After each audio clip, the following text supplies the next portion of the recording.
पूरी है और मुख्य अतिथि आए मेरे कारण है उत्साह से भरकर और उन्हें ही सुने बिना मुझे जाना पड़ेगा। तो ये प्रोग्राम डिज़ाइन इस तरह से हुआ है कि पहले जब आपके पहले अगर 20-25 वक्ता बोल चुके हैं तो फिर आप में बोलने का हौसला कितना बाकी रह जाता है ये देखना है। और ये एक बड़ा संकट आ गया है। मैं पूरी बातों को कम से कम 25-30 मिनट में कहना चाहता था, लेकिन अब मैं कम से कम समय में अपनी बातें कहूँगा। ये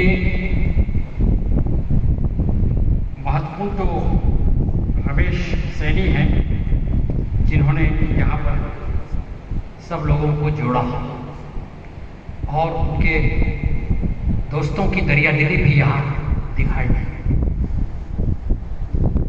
दोस्त दो प्रकार के होते हैं, एक वे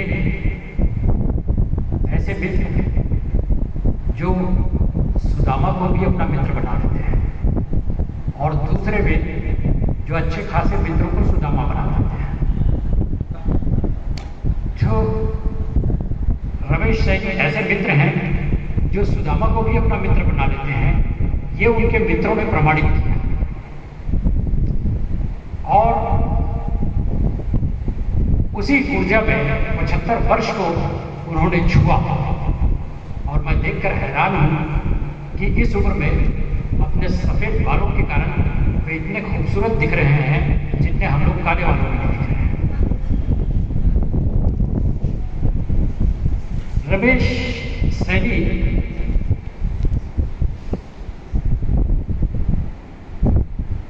एक बड़े सहज व्यक्तित्व हैं। ये बातें आई भी हैं, वो देखने से लगते भी हैं। जो जानते हैं उनको, जो नहीं जानते या कम जानते हैं उन्हें भी। उसी सहजता पर ही परसाई ने टिप्पणी की है।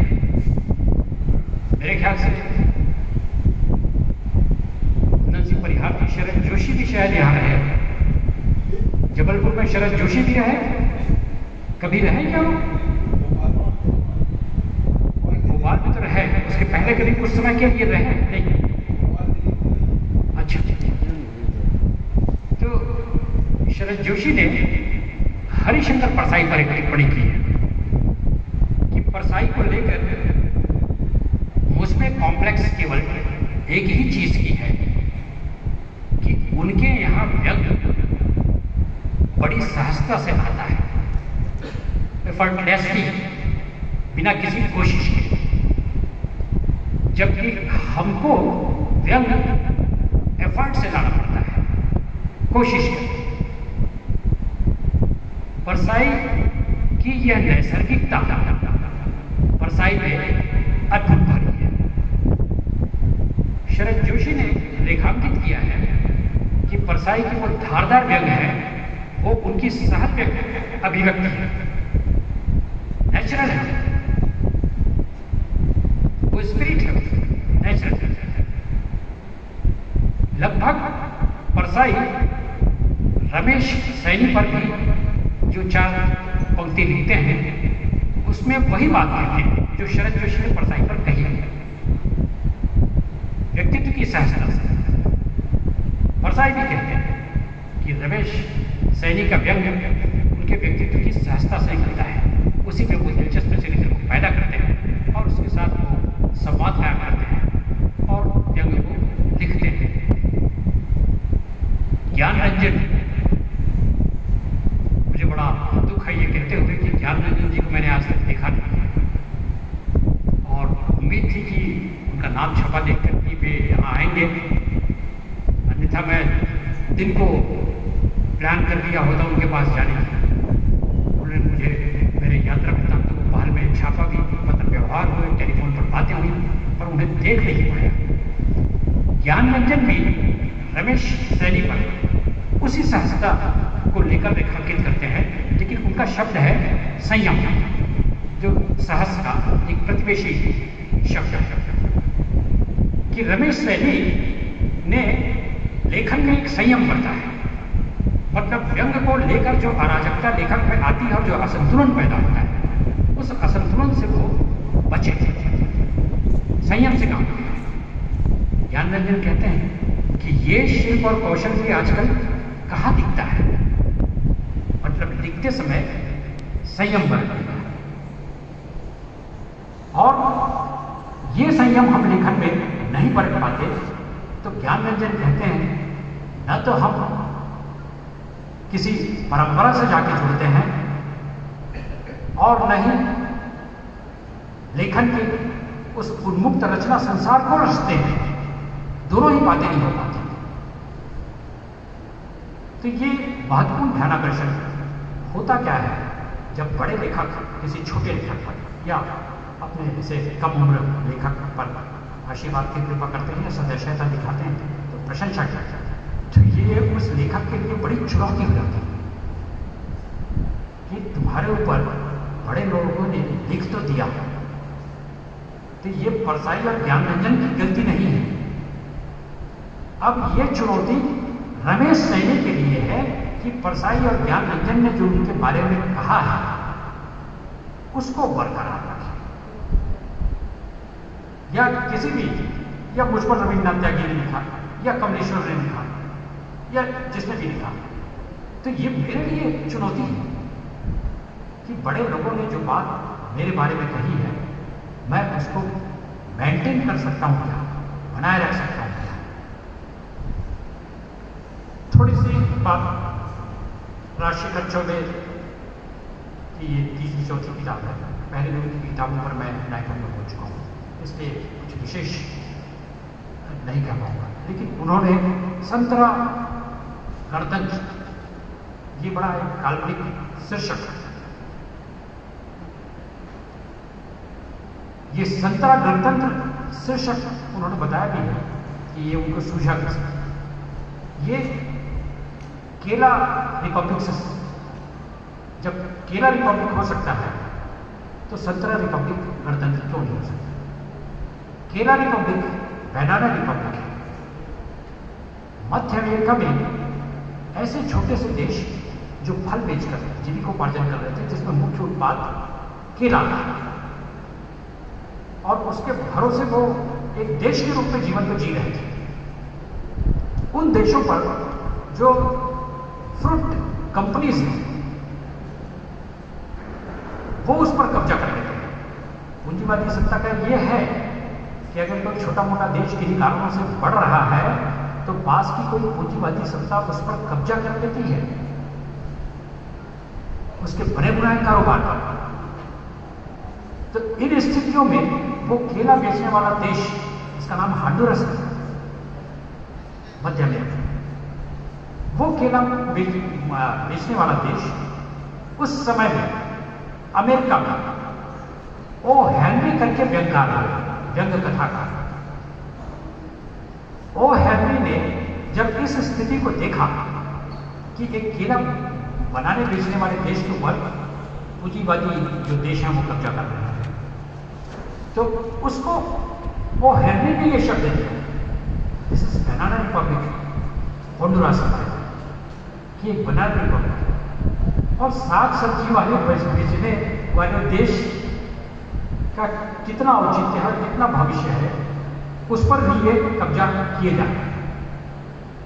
इन स्थितियों में संतरा एक रंग भी है, संस्कृति का एक रंग होता है। शांति के लिए सफेद है, भगवा एक संस्कृति का रूप है। तो किस तरह से एक संतरा संस्कृति या संतरा गणतंत्र देश में लाने और पनपाने की कोशिश की जा रही है और उसमें किस तरह की दिक्कतें आ रही हैं और किस तरह की स्थिति आ रही है। जबलपुर में तीसरी बार आया, पहली बार जब आया तो मात्र 20 बरस की उम्र थी और दुर्ग से मैं अकेला आ गया था केवल भेड़ा घाटी को देखने। परसाई कहते हैं कि जबलपुर की दो चीजें प्रसिद्ध हैं, एक भेड़ा घाट और दूसरा मैं, यानी परसाई। इन दो चीज़ों को देखने लोग आते हैं। दूसरी बार 5 साल पहले मैं आया था एक वरवधु को आशीर्वाद देने, लेकिन मेरे आशीर्वाद से उनका भी भविष्य नहीं जमा, कुछ फला फूला नहीं। यह कन्याकुमारी के उस 45 घंटे की साधना की तरह है जिसके बाद ये नतीजा निकला। तो ये व्यंकार रूपी विश्वामित्र के साथ विसंगतियों की मेनका चलते चल जाती है। तो ऐसी स्थितियां आती हैं और परसाई के अगल बगल वो स्थितियां कितनी ज़्यादा रही और उस पर उन्होंने लिखा। मैं परसाई के टेक्निकलिटी पर थोड़ी सी बात करूँगा। रचना को लेकर मैं कभी भी किसी लेखक पे बात नहीं करता। आमतौर पर मैं फिल्मों की बात करूँगा तो दिलीप कुमार के इम्पैक्ट, उसका प्रभाव जनता में क्या होता है, या हरीशचंद्र परसाई के लेखन या प्रेमचंद का लेखन, उसका इम्पैक्ट, उस प्रभाव की बात नहीं करता। परसाई टूल्स एंड टेक्निक को लेकर तो काफ़ी प्रसिद्धि उन्होंने पाई, बड़े तर्क संबंध टूल्स एंड टेक्निक। आप देखेंगे कि परसाई एक डॉक्टर की तरह बात करते हैं। आप पढ़िए उसको, आपको लगेगा कि आप रोगी हैं या मनोरोगी। परसाई का कॉन्फिडेंस लेवल इतना जबरदस्त है कि पाठक को कई बार अपने बेवकूफ होने का भान होता है। तो वो परसाई आपका एक पाठक का वो ट्रीटमेंट करते हैं। तो बिल्कुल मेडिकल टर्मिनोलॉजी परसाई के लेखन के साथ साथ चलती है, जैसे जांच पड़ताल, इन्वेस्टिगेशन। परसाई के लेखन को लेकर तो जबरदस्त इन्वेस्टिगेशन है, उसमें जांच, ऑपरेशन, शल्य चिकित्सा, वो जो व्यवस्था है उसकी एक शल्य चिकित्सा करते हैं, सर्जरी। जरूरत पड़ने से चीर फाड़, पोस्टमार्टम, इस तरह की चीज है। और पूरे अपने तर्क संबद्ध टूल्स एंड टेक्निक के साथ, जैसे डॉक्टर अपने टेक्निक के साथ ऑपरेशन थिएटर में होता है, एक पूरे आर्गुमेंट्स के साथ, जिसको मेडिकल जूरिस्प्रूडेंस, जिस डॉक्टर को मेडिकल जूरिस्प्रूडेंस की जानकारी बहुत अच्छी होती है, वो ट्रीटमेंट भी अच्छा करता है, वो ईमानदारी से ट्रीटमेंट करता है। मुक्तिबोध जिस कलाकार के लेखकी ईमानदारी की बात करते हैं, वो परसाई में घूट घूट कर भरी भरी भरी। तो वो एक मेडिकल जूरिस्प्रूडेंस, उसमें मेडिकल गैस राइटिंग भी नहीं है जिसमें डॉक्टर पेशेंट को भ्रमित करके पैसे सोचता है। परसाई कभी भी ऐसा नहीं करता। वो पूरी तरह से एक शिक्षक की तरह बच्चे को उंगली पकड़कर, चल बेटा मेरे साथ, मैं तेरे को दिखाता हूँ दुनिया, और पाठक उसके साथ चलता चला जाता है। तो ये परसाई की लेखनी का कमाल है। अपने समय में जो इंसाइक्लोपीडिया थे परसाई के, वो आज के गूगल के जमाने के विकिपीडिया थे, और उनके विकिपीडिया होने, इंसाइक्लोपीडिया होने का सबसे बड़ा प्रमाण है 1983 से 1994 के बीच लिखा हुआ 11 वर्ष पूछिए परसाई से। विश्वगुरु क्या होता है आप उसमें देखिए, वो वॉल्यूम भी राजकमल प्रकाशन, राजकमल है या वाणी है, राजीव जी, परसाई रचना वाली राजकमल है कि वाणी है? राजकमल प्रकाशन वॉल्यूम आ चुका है, उसको पढ़िए। ये दुखद है कि हम परसाई के व्यंग और विचारधारा पर ये चर्चा करते रहते हैं, लेकिन उनका जो विराट ज्ञान है, पूछिए परसाई से, उसकी चर्चा नहीं हो पाती, उस पर बात नहीं होगी। लोक शिक्षण और जनमत निर्माण के लिए जितना बड़ा काम परसाई ने उस स्तंभ के माध्यम से किया, देशबंधु ने, वो एक बड़ा काम।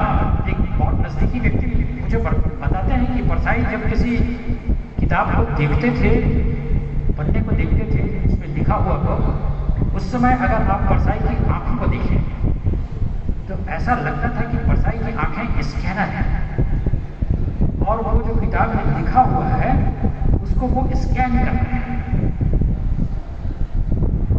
और उनकी स्मृति में बसा है कि मैं कहाँ पे, इसलिए कहाँ पे है, क्या कहाँ पे है, कारण कहाँ पे है, इस तरह से स्कैन हो जाते थे पूरे शब्द। तो ये सब बड़ी विशेषता रही उसमें, परसाई जी में।